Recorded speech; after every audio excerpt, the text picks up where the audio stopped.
Hi friends, आज का हमारा टॉपिक है अगर आपका अपमान हुआ है, इंसल्ट हुई है तो आप कैसे रिएक्ट करें, या अगर आपका अपमान हुआ है तो क्या इसका बदला लेना आवश्यक है। देखिए, ज़्यादातर लोग होता यह है कि जब वो फील करते हैं कि उनकी इंसल्ट हुई है, उनका अपमान हुआ है, तो वो तुरंत ही उस पर रिएक्ट करते हैं और बहुत एग्रेसिवली रिएक्ट करते हैं। कोशिश करते हैं अपने शब्दों से ही सामने वाले को इस तरह से मात दे दे कि वो आगे हिम्मत ना करे कि उनकी इंसल्ट करे। लेकिन क्या वास्तव में इसकी ज़रूरत होती है? जब भी आपकी इंसल्ट हुई है या आपका अपमान हुआ है, सबसे पहली चीज़, आपकी इंसल्ट तब होती है जब आप खुद फील करते हैं कि आपकी इंसल्ट हुई है। अगर आप ये फील नहीं करेंगे तो आपकी इंसल्ट नहीं हुई है। ये बड़ा सिंपल सा फंडा है। दूसरा, जो भी व्यक्ति, जो भी इंसान आपकी इंसल्ट करता है, वो वास्तव में ये खुद होकर प्रूव करता है कि आप उससे बेहतर हैं, आप उससे श्रेष्ठ हैं। तभी वो आपकी इंसल्ट करके आपको अपने लेवल पर नीचे खींचने की कोशिश कर रहा है। तो इसके लिए तो आपने थैंक्स देना चाहिए कि अच्छा, आप मुझे अपने से बेहतर मानते हैं, धन्यवाद। लेकिन ऐसा हो नहीं पाता है। हम बहुत एग्रेसिवली रिएक्ट करते हैं, कोशिश करते हैं उसको जता दे कि तुमने मेरा अपमान किया है, तुमने मेरी इंसल्ट की है, ये लो मेरी तरफ से बदला।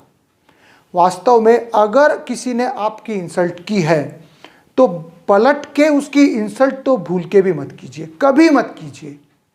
कोशिश कीजिए आप शांत रहें। जो भी आपकी इंसल्ट हुई है, सोचिए कि ये किस बात पर हुई है और फिर प्रयत्न कीजिए, प्रयास कीजिए कि आप खुद को उसी पार्ट में इतना इंप्रूव करें या इतना सक्सेसफुल होकर दिखाएं कि सामने वाला आपसे बात करने के बारे में भी सोचे। इंसल्ट करना तो बहुत दूर की बात है और यह संभव है। हम जैसे ही लोगों ने ये करके भी दिखाया है कि अगर आज किसी ने आपकी इंसल्ट की है तो उस इंसल्ट का बदला लेने का तरीका क्या होना चाहिए, और यह श्रेष्ठतम तरीका होता है। 1999 में हमारे भारत के सबसे चहेते बिजनेसमैन रतन टाटा बहुत बुरी तरह से परेशान थे, और वो परेशान थे उनके ऑटोमोबाइल फील्ड में कार डिवीज़न को लेकर। ये डिवीज़न बुरी तरह से फेल हो रहा था, कहीं से उन्हें कोई भी उम्मीद नज़र नहीं आ रही थी, और वो डिसाइड कर चुके थे कि मुझे कार डिवीज़न बंद कर देना है। तब उन्हें किसी ने सलाह दी कि इसे इस तरह से बंद करने के बजाय आप इसे बेच दीजिए, कोई अच्छा बिजनेसमैन इसे ले लेगा और हो सकता है वो रिवाइव कर दे इसको, वो फिर उसका लुकआउट रहेगा। काफ़ी सोच विचार के बाद में ये निर्णय हुआ कि बिल फोर्ड से बात की जाए। उनके साथ मीटिंग फिक्स की गई और टाटा अपनी टीम के साथ में बिल फोर्ड से मिलने चले गए। वहाँ जाने के बाद में जैसे डिसाइड हुआ था, मीटिंग हुई, डील फाइनल हुई और ये डिसाइड हुआ कि बिल फोर्ड टाटा के कार डिवीज़न को खरीद लेंगे।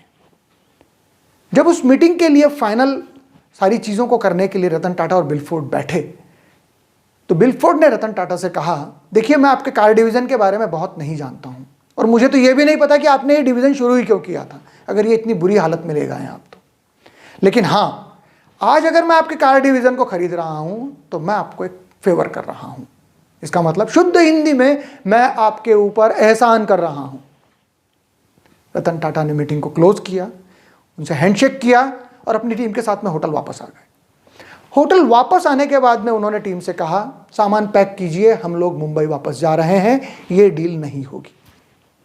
उन्होंने कोई किसी भी तरह का डिस्कशन, एक शब्द तक नहीं कहा, पूरी तरह से मौन, और वो मुंबई वापस आ गए।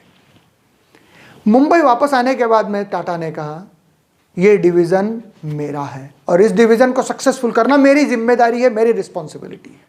और उन्होंने दिन रात एक कर दिया, पूरी जी तोड़ मेहनत कर दी उस डिवीज़न के लिए। और आने वाले 9 सालों में रतन टाटा का कार डिवीज़न, टाटा मोटर्स का, भारत के सबसे सफल ऑटोमोबाइल सेक्टर में अपने आप को स्थापित कर चुका था। नंबर 1 कार्स की श्रेणी में ये आ चुका था। सोचिए, सिर्फ 9 साल में इतना बड़ा टर्न अराउंड। कहाँ वो अपने कार डिवीज़न को बेचने निकले थे और कहाँ उन्होंने उसे नंबर 1 बना दिया। लेकिन यहीं पर 2008 में एक बहुत बड़ी घटना हुई। पूरा विश्व आर्थिक मंदी की चपेट में आ गया था और तब बिल फोर्ड बहुत बुरे हालातों से गुजर रहे थे और वो चाह रहे थे कि उनका कार डिवीज़न जो जगुआर है, उसे अगर कोई खरीदार या कोई इन्वेस्टर या कोई पार्टनर मिल जाए तो वो उसे रिवाइव कर सकते हैं। और वो प्रयासरत थे सभी जगह इन चीज़ों को लेकर कुछ टाई अप करने के लिए। जब रतन टाटा को ये बात पता चली तो उन्होंने निर्णय लिया कि मैं जगुआर को खरीदूंगा। लोगों ने उन्हें काफ़ी मना किया, मत कीजिए, ये बहुत बुरा इन्वेस्टमेंट होगा, ये बहुत बड़ा फेल्योर भी साबित हो सकता है। लेकिन नहीं, रतन टाटा सोच चुके थे। वो गए, एक बार फिर से बिल फोर्ड से उन्होंने मीटिंग की और आखिर में उन्होंने निर्णय लिया कि टाटा मोटर्स जगुआर को $2.3 बिलियन में परचेज कर लेगा। यह डील फाइनल हुई। रतन टाटा ने एक बार फिर से बिल फोर्ड से हैंडशेक किया, लेकिन इस बार बिल फोर्ड के शब्द थे, मिस्टर टाटा, आप जगुआर को खरीद कर मुझ पर फेवर कर रहे हैं। इसका मतलब आप मुझ पर एहसान कर रहे हैं। दोस्तों, यह होता है अपने अपमान का जवाब देने का तरीका, अपनी इंसल्ट का जवाब देने का तरीका।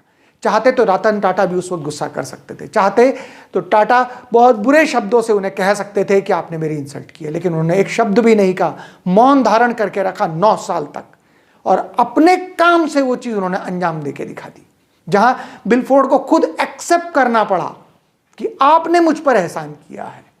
जब भी अगर हमारी कहीं इंसल्ट होती है, अगर कोई व्यक्ति हमें अपमानित करता है, आप अपनी एनर्जी, अपने गुस्से को जाया मत कीजिए, उस गुस्से को संभालिए, यहां पर संभाल के रख लीजिए अपने अंदर उस आग को, और इस आग को धड़कने दीजिए आपके अंदर।